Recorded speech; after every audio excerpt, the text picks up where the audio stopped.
sometimes we don't understand as industry or, as a supplier, we just have something we want to sell you.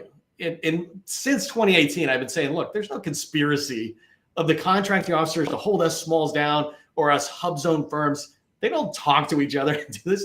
It's market research. It's one of my favorite things about the federal market is it's so open and transparent. And in my opinion, easy. It takes time to get good at it, but nowhere else can you have this level of transparency. And so I wanted to dig into a little bit about your team. You already talked about the size, but can you go back a little bit to your team and the size and that, thousands across the country, and just give us an understanding of like what they have on their plate. Like when we think about, they just got one opportunity or something, how hard is that type thing? Yeah, I mean, I think my immediate staff at SAF-AQC, we have 90 folks, and we have divisions that go across weapon systems, operational, enterprise, policy, making sure that we are conducting outreach, field support, staying on the cutting edge of all of these policies that are coming out.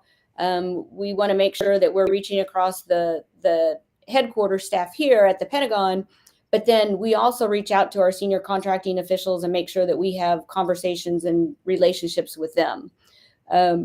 Their day-to-day, depending on if they're at the installation level or if they're a part of a program office, is very busy.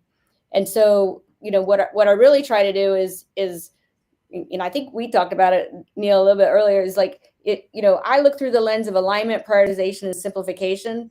And I want to be aligned with what my senior leaders want. I want to be aligned with what my requirement owners and mission partners need.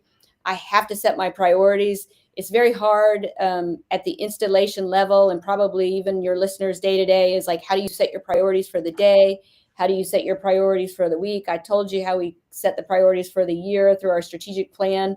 But that simplification is that constant communication. You have to be relentless about it, helping people in simple chunks of time understand where they're going, but also so that they're, if the clause is getting ready to come out, you just get a notification of like new clause.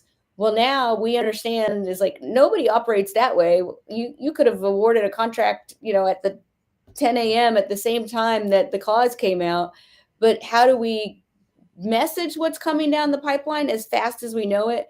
And then how do we train all of our contracting professionals so that they are equipped to handle these changes? I know we're not talking about change today, but it's one of my favorite things. I love talking about change agency, but if I can give information to our teams and personnel out in the installations across the world, globally, that means that they're going to have a better use of their time and can prioritize their efforts to help the customer who's coming in, and then the phone calls that they need to make with industry, whether or not it's a new contract in market research or it's on the afterwards of the performance of how are you doing? Here's a program review. Are you getting feedback? And then, when's that contract ending if it's an annual contract, and when we're getting ready for the next one. So people are busy, and that's why I love to prioritize the time, because we never have enough time.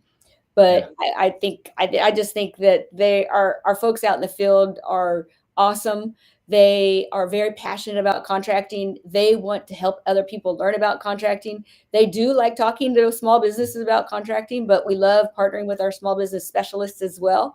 And it's like, pick up the phone, pick up the computer, have a Teams call, post something, but it's a communication that really is never ending.